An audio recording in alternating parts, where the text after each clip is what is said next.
swear we would have taken that at the start of the Champions League campaign, frankly. Welcome to Ramble Reacts. It is Wednesday, the 25th of October. My name is Pete Donaldson, and... Is that when I say my name? Vidushan Huntaracha. We are here with another Ramble Reacts, and we're coming at you straight after what has been a very entertaining game of football between Newcastle United and Borussia Dortmund. Newcastle losing for the first time in the Champions League for the first time this season. I mean, it was one hell of a match, really. I wasn't expecting quite so much decent, frenetic stuff in such difficult circumstances, because it was absolutely tipping it down, Vish, wasn't it? Yeah, it was ridiculous. I was actually quite impressed because, well, in a really old man way, I was quite impressed with the drainage at St James's Park, to be honest with you. I thought, well done them. Right, okay, what, like, so although it was chucking it down, there was still some good football to be played. Exactly, very little... And credit to the groundspeople. Yeah, very little surface water. And actually, at the start, I know it was a bit basketball-y and a bit back and forth at the start, but I thought Newcastle were having the better of it, and then it just kind of fell away. Obviously, the Isak injury didn't help, and I think Callum Wilson did pretty good when he came on, but he doesn't stretch the player the same way, so suddenly you had... He's a different footballer, isn't he, I suppose? Yeah, and that's not necessarily a criticism of him, but it felt like you were getting the most joy from basically doing to Dortmund what they were trying to do to you. Was there a sense, Vish, that Newcastle smelt a bit of blood and they overcommitted, and that's what drew Borussia Dortmund to score quite a tidy goal? I love it when players kind of open their bodies up and kind of slot one home in the far post. Yeah, I mean, I don't know, because I feel like Dortmund did brilliantly to get where they got to from where Newcastle were, when you could instill it, I suppose, ultimately through one man with Nico Schlotterbeck. But, he makes a tackle, he offloads the ball, he then makes the overlapping run and then plays the ball in first time. And it was like, well, that's just really good, isn't it? I wouldn't necessarily say you were caught out, per se, but I did think in the lead up to that goal, there were moments where... certainly Joe Linton and Gordon just took one too many touches on the ball and missed a few openings, and Dortmund weren't doing that because Dortmund are just, they are just a better team and they're a bit slicker and they know the opportunities to actually play the pass, whereas it felt like, and I suppose maybe this is something that Newcastle players are going to have to get out of their system when you're playing in the Champions League for the first time, but there were moments when it was 0-0 where it felt like some of the Newcastle forward players were like, right, now this is my turn to do my thing on the ball. And it was not quite Harlem Globetrotters, but it felt a bit more like, their beans were going and they wanted to show, they wanted to do something. They wanted to get a reaction from the crowd. And I think that proved counterproductive. And do you think that a lot of these players have been quite... suitably flattered in the way that they've performed, and they've been flattered in the press, and there's been a lot of column inches written about how each of the players in Newcastle United squad have really contributed to how well Newcastle have been playing and the performances they've turned in, and obviously they're coming off the back of a really solid 4-0 win against Palace at the weekend. Is it just about that? Is it just about overcomplicating? Is it just about a slight individual naivety in the Champions League for players who've probably never played there before? Yeah, I mean, to be fair, I think naivety is probably the right word for it. But also, like, I kind of get it. Like, your beans would be going playing at St James's Park, where in the Champions League. I mean, that music gets me going when I'm sat at home. So I can't imagine what it'd be like to actually be out there. But Pete, did you get the sense that the crowd... I thought the crowd was a bit quiet today. Did you get the sense that it's not so much being ungrateful, it's more the fact that, like, sometimes you can just feel a club step up and then the expectation steps up as well. And like it was almost like the PSG game was great. That was a lot of fun. You won, first game back with the Champions League back and all that. And now that's gone. The novelty's already passed. Yeah, I think that there's certainly some elements of truth there. I was at the West Ham away match a couple of weekends ago, and Yeah, I got the sense, and the Newcastle United fans, and taking nothing away from them, they travelled all that way down to the east side of Stratford, just to watch their football team play. I mean, it did seem a little bit flat, and I was there back end of last season for the League Cup final, and it was flat there. And you can have all of the flags in the world, but at the end of the day, if you are famed for your support, and on a night like this, on a rainy night like this, and on a cold night like this, you can't get up for these performances. I think you kind of have to have a think about things a little bit. But you're quite right. Expectations have sort of stepped up, and the fans are expecting a little bit more from the off. But I thought Newcastle played relatively well. I think they played better in spells than they did against PSG. It was a much more chaotic match. It was a much more difficult match to get a hold of, simply because the conditions were so blooming awful. But I got the sense from Newcastle, they just thought, well, something we saw in the Dortmund-Milan match, like, you can make mistakes against Dortmund and they don't always punish you. And Newcastle United, they made mistakes against Dortmund and they weren't punished for them. So, like, that's absolutely fine. But when you've got Sabitzer just countering like an absolute maniac, Nick Pope having to pull off some really, really solid stops. I mean, a couple of them were straight at him, but he had to do... It was like that BBC late night kind of shiny floor TV show where people have to contort themselves into bizarre shapes, but like on the spot effectively. It was some lovely stuff. And Dortmund, they famously sort of build from the back, and they love playing tidy stuff in the 18-yard box. And Newcastle can be quick in transition rather, but it's only kind of when Dan B gets to tuck in and the right-hand side Trippier gets to bomb on and stuff. But Miggy was all over the place. He was working really hard, but got very little change out of the defenders. I think at the start of this Champions League run, Newcastle United would sort of go, look, if we're going to win one, we're going to draw one, and we're going to lose one. I think they probably would have taken that, wouldn't they, Vish? Yeah, I reckon so. Like, I mean, Borussia Dortmund are a good side. They're unbeaten in Bundesliga, which I think roughly translate to haven't played Bayern Munich yet. But they are good. They are established. I think one of the noticeable things, just watching the two teams go at it, and it's something that we've already seen, to be fair, with the Milan, not so much with the Milan game, but certainly with the PSG game.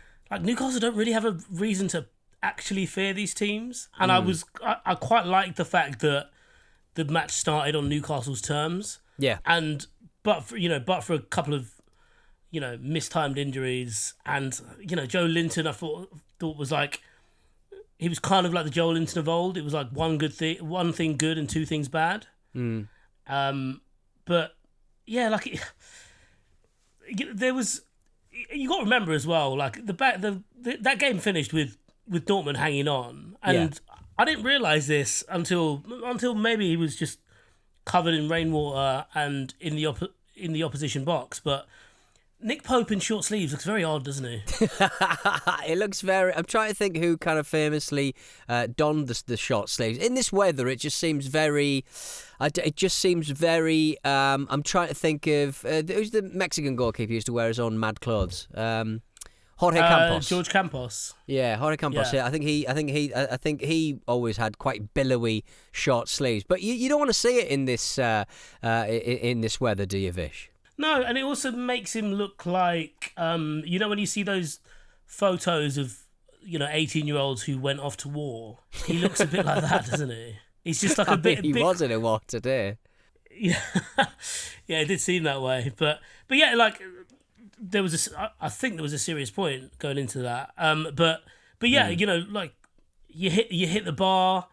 Dortmund are scrabbling around in their own box. Even the reaction at the end of the game when the final whistle goes, they are, off their feet, ecstatic. Obviously, because they haven't had a great, they were bottom of the table going into this game. So yeah, like, it's, I don't know, as you said, So let's have a look at the table now. Is what? So Newcastle are third, but you're level on points with Dortmund, and PSG is sixth. Sorry, are ahead on 6 points. Like, That's a great place to be at the halfway stage of this. Massively, and I think the commentator sort of said tonight on TNT that this group has all the indications that it's going to be one of those ones that's decided on in the last match of the group, and that's what you want to see. Newcastle United are improving the Champions League by leaving it very late indeed. It has been a wonderful kind of journey so far, and I hope Newcastle sort of go as deep as they possibly can. But the games are going to come thick and fast for that football team, and we are losing players left, right, and centre. Isak and Wilson. I know Wilson's got massive opinions about whether both of them can coexist on a football pitch with each other. But they do present very, very different styles of play, I think it's fair to say, and losing Isak is a big loss. I thought he looked a bit sharper than he did in the last match in the Champions League, where he looked absolutely spent. Yeah, that was Milan away, wasn't it? He looked cooked. Yeah. Also losing Murphy as well, who I suppose has fulfilled different roles, whether it's playing ahead of Trippier and almost doing Trippier a lot of Trippier's defensive work for him, so that he can be a bit more of a creator to, just coming on and closing out games and chasing lost causes. But I think that looked like quite a bad shoulder injury, like beyond a dislocation. We don't really know much more than that. But He landed very heavily, and you just hope that that's one of those ones that can pop back in place rather than pop back in place and then give about 5 months worth of R&R. But I mean, it's good to see Joe Willock coming on for the first time this season for Newcastle United. He was such a surprising big player for Newcastle last season, and I think I always described him as being like a perfect kind of 7 out of 10 player who bagged a load of goals and saved Steve Bruce's job and saved Newcastle United one season. But I think last season, I think we got the very best from that player, and he came on and he looked pretty tidy. Matt Targett as well on the pitch. I think Big Dan B, is it time to sort of give him a bit of a rest? He's not built for left back, and the rise of Jamal Lascelles as a player that I did not see performing like he's performed tonight in the Champions League. I thought he looked pretty tidy. He's used to that kind of like backs to the wall, last gasp defending, kind of get your foot in at all costs kind of defending. And I thought he's been playing really well the past few weeks. And again, it's another success story from players that the manager inherited from the previous guy and the one before that. It's an incredible turnaround for some of these people. I remember you saying, I think it was that first half of the season with Eddie Howe. It might not have been that deep, actually. It might have only been maybe a month into it. But you made the point of saying that, it actually showed, if you ignore where the money has come from just for a second, it showed like it's great. Nice though, isn't it? For a bit, just give us 5 minutes. Let us enjoy what I can enjoy, and then I can go back to saying but. All right. If you just let me sit in this room for 5 minutes on my own, yeah.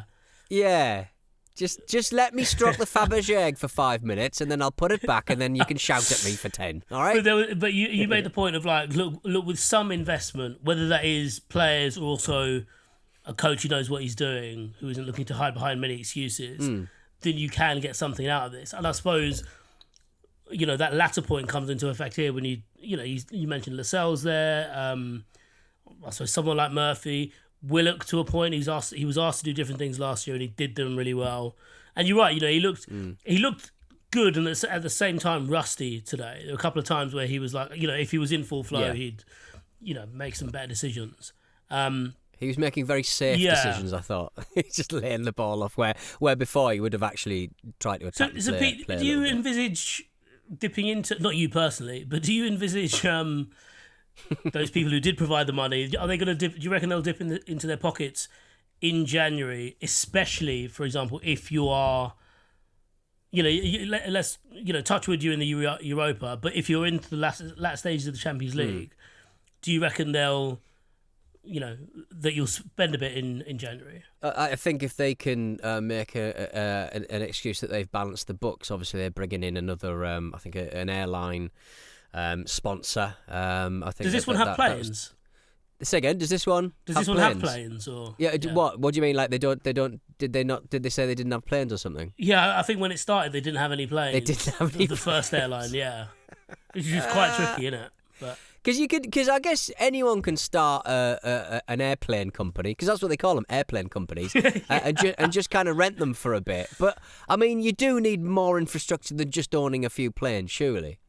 I remember when I was old enough to have an email address, and I started 10. I got myself 10 email addresses. You started 10 email addresses because they were free. Yeah, and I thought it was the coolest thing in the world. Right. Any particular highlights? Any really offensive ones? Songs you'd rather people didn't think you liked back then, or? No, all under the same name. Because a lot of my handles were like Brand Van 3000 and Big Me, the Foo Fighters song. I mean, that was like going deep back in the day. No, I wanted people to know it was me. I want them to know where you get this email from. You'll get this email from Vicious V187. Vicious V187. Fantastic. Did you ever frequent the chat rooms, Vish? Did you ever even call some... Because I used to go into sexy chat rooms, pretend I was really up for like cybering, and then I'd go, "You're all dickheads!" Ah! And then everyone would try and kick me out, and I'd be going... And then I'd pretend that I'd left the room and my naughty little brother had done it. I don't have a naughty little brother. I don't have a brother. Had popped in and written some foul things in my sexy chat room, and then I would make them trust me again. And we sort of go, okay, right, fine. No, don't let your little brother near the thing because it's a private chat room. And I go, "You fucking dickheads!" Ah! Adventures in chat rooms in 1998. So you basically did, that American show To Catch a Predator, but you just flipped them off and ran away. Yeah, exactly, yeah. Take a seat. Come on. No cookies for you, dickhead. They always got cookies, didn't they? Yeah. But, I mean, look, I thought that was a really fun football match, and if you can't enjoy a football match like that, you can't enjoy much at all, to be quite frank. You get no cookies for you, yeah. Get no cookies for you. The big story coming into this match was Tonali. I mean, he potentially wouldn't have played anyway because, I think Eddie Howe's finding it quite difficult to kind of get him in the side at the moment, playing as they are. I think he's happy to kind of have that kind of quite stodgy. I use the word stodgy every week on the podcast, but he likes to kind of like pack the midfield. And Tonali's just not been finding a lot of joy here and there. But it sounds like that will be his last football match, his last ball kicked for some time in Newcastle United colours or otherwise. And a lot of the news out of Italy says that Newcastle United may very well begin some kind of legal wrangle with Tonali's previous club, surmising that they potentially could have known something about it. What's not up for discussion sounds like Tonali will be training the club, but they won't be paying his wages. So it's interesting how that's going to pan out, how that's going to affect the manager, the squad kind of harmony. You do sort of think it's an interesting dynamic having a player at your training ground training with the team when you are not actually paying any part of his wages as per the clauses that are apparently in Tonali's contract. It's an interesting one, isn't it, Vish? Yeah, it's. I suppose it's sad, is what it is. I mean, just from the very nature of the I suppose the investigation and the nature of his ban, the fact that it's around these bets that he's placed, that he clearly has a bit of a problem. Well, not a bit of a problem. Sorry, that's underselling it. But it's clearly something that he needs help with. And I suppose if you look at the way Brentford are handling really the Ivan Toney thing about making sure he doesn't feel isolated, getting him in to the group. I'm not entirely sure what the pay situation is there, but I'm a bit. It's a bit alarming how quickly the conversation jumped from concern over the person to, right, let's get the contract out and see basically how we can insulate ourselves from all this. And maybe that's me just being a bit, blissfully ignorant about the way of the world and the way that football works in particular. But yeah, that's all. Even just the idea that AC Milan would have sent him on his way because they didn't want it to be their problem, that they thought they could make a quick buck out of it. And conversely, Newcastle thinking that they've been wronged because oh, we didn't know this guy was damaged goods. Like, a lot of the conversation around it is pretty icky, to be honest. The Premier League is quite a clean league in this respect, and it's respected around the world for that, I think. And the Premier League obviously has to sort of come down quite hard and quite swift and quite quick in situations like this, because if they start to lose a bit of that and they start to hear of these stories where players are betting on football matches in the Premier League in which they're involved in, no matter which way you're kind of betting for or against stuff, it's going to be a big problem, and it's going to cost the Premier League in the back pocket, and that is a thing that the Premier League will not stand for, quite apart from any of the moral quandaries left, right, and centre. So it's going to be interesting to see how this one pans out. But I think I speak for both of us and the Football Ramble that we're happy that he's getting the help that he needs. There were other matches taking place in the group stages of the Champions League. We're going to be talking about the young boys, the young boys against the men. Next, don't go anywhere. It's the Football Ramble. It's a react show, and you are listening to us on the evening of the Newcastle United Dortmund 1-0 robbery, in our humble opinion. Myself and Vish. I speak for Vish on that one. Elsewhere, though, it was Young Boys 1, Man City 3. Man City had a bit of a scare.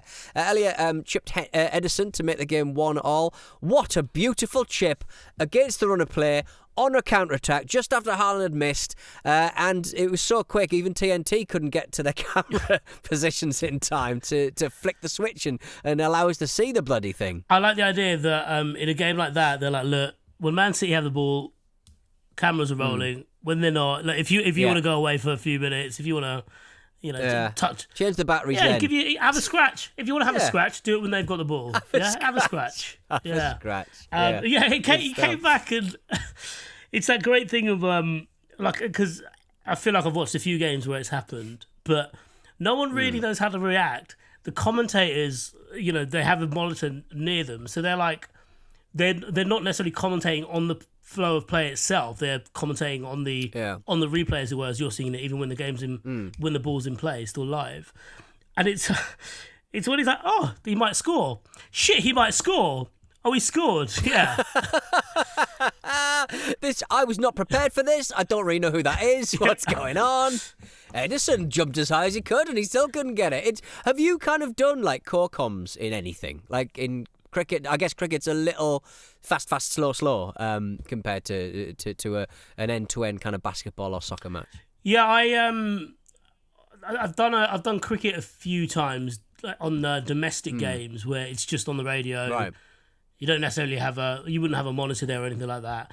And also, importantly, very few people are listening.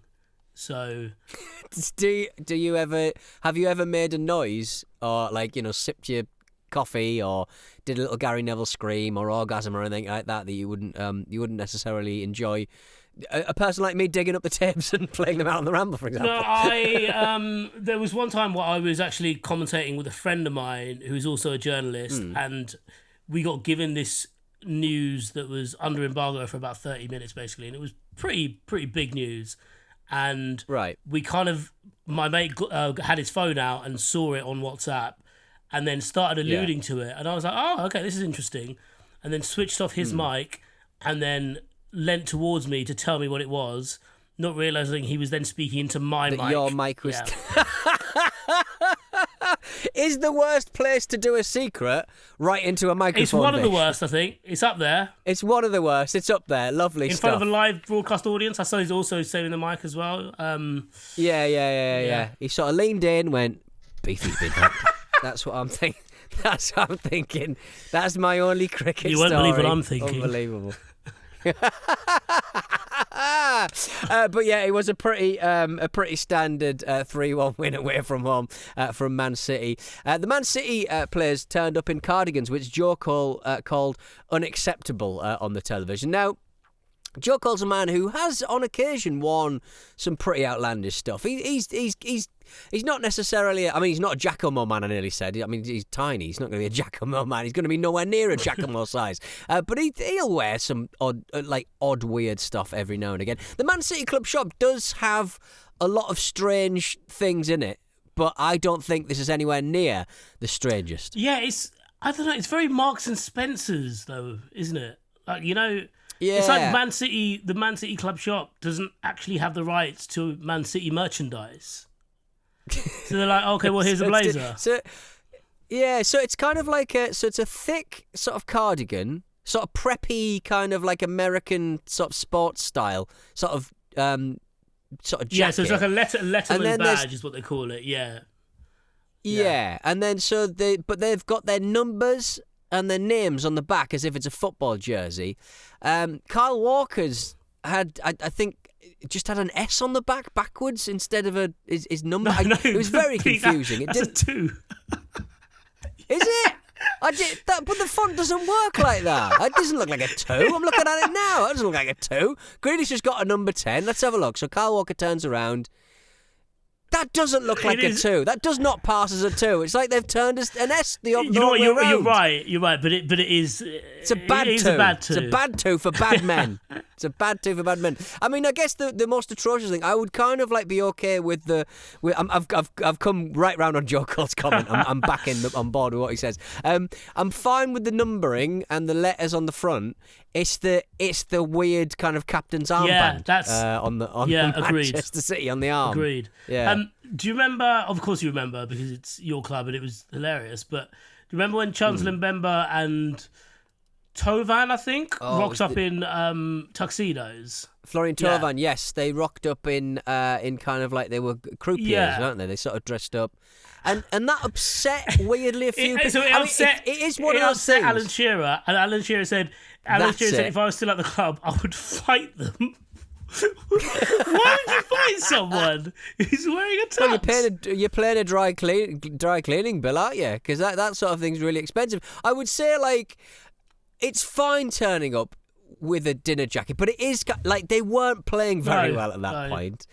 It's a bit like turning up for work experience with the only suit that you've got, and it's usually like a funeral suit or something. It's like it's not right. It wasn't a great look, but I mean they looked amazing, but it wasn't a great look. Yeah, I suppose it's if you're wearing a tux and you have access to other suits, you are taking the piss in that setting. Yes, yeah, so that's I suppose true. I'm coming around to Shearer now. Actually, yeah, I want to fight both of them. I want to fight them as well. We'll all fight them. So Jack Grealish started this football match as he generally does away against a Swiss 4G pitched minnow. Pep said he wasn't worried about Grealish's ability to get back into the Man City team. He said he has to fight his mates and brothers to play, your enemies during the week and then brothers during games. That sounds horrible. But surely you're also enemies during games as well because they're on the bench. They're in the stadium. They could replace you at any moment if you play badly. Yeah, that's true. Also, it feels weird that I understand. It's probably why Pep is where he is in not just in the current game, but also historically regarded as one of the greatest coaches we've had. But it's funny how he does this with players. He just goes hot and cold. You'd be annoyed. You'd be livid if you were dating Pep, wouldn't you? You wouldn't know what to think because it was only last season that Grealish was starting pretty much every game and Phil Foden was the one who was on the bench and we were like, oh God, I suppose from an England perspective, we were like, oh, that's a bit annoying. Phil Foden's one of the most exciting young players that we have. It'd be great to have him get minutes. And then suddenly it's just flipped around and now Grealish is the one not really getting in. Foden is one, given the keys to the castle for now. And I suppose, it keeps them guessing. It probably brings the best out of them. But yeah, it must be very confusing being Jack Grealish, considering how prominent a part he played in the treble, not least the celebrations of the treble, but also getting there in the first place. He certainly kept his end of the bargain up in the celebrations post-season.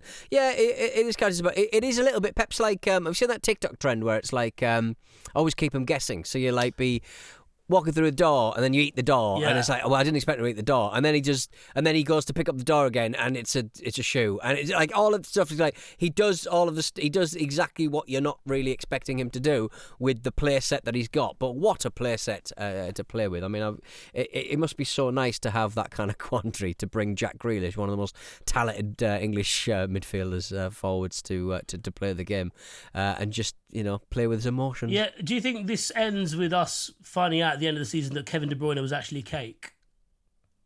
Yes, yeah, it's exactly like that. It's exactly like that. Is it cake? Is it cake? Anyway, I think we best get out of here. We've had a wonderful time this evening doing Ramble, and we've had a slightly less good time doing a little Ramble Reacts. Thank you very much for listening to the show. Marcus, Andy, Jim and Vish will be back on Friday on the Football Ramble. Am I not on this? I don't really check the calendar. Yeah, why would you? Sometimes I'll turn up. Sometimes I just turn up and I'm not invited. I come with my best cardigan with Donaldson 9 written on the back. Donaldson S. I'm not allowed it. So I've got Friday morning off. Good news. I've got work to do. You can find us on Twitter, TikTok, Instagram and YouTube at Football Ramble. And remember to subscribe on your podcast app. We've been at the Football Ramble. We've been Pete and Vish. Vish, have you spotted our little adverts on the London Tube? Very London-centric this, but have you seen our little adverts on the Tube? No, I haven't, but my brother saw one today and sent it to me, and it was so blurry I couldn't tell what it was. So that's the only thing I'm What are you trying to... Are you taking pictures of people on the Tube? For crying out loud. He's a wrong un. Anyway...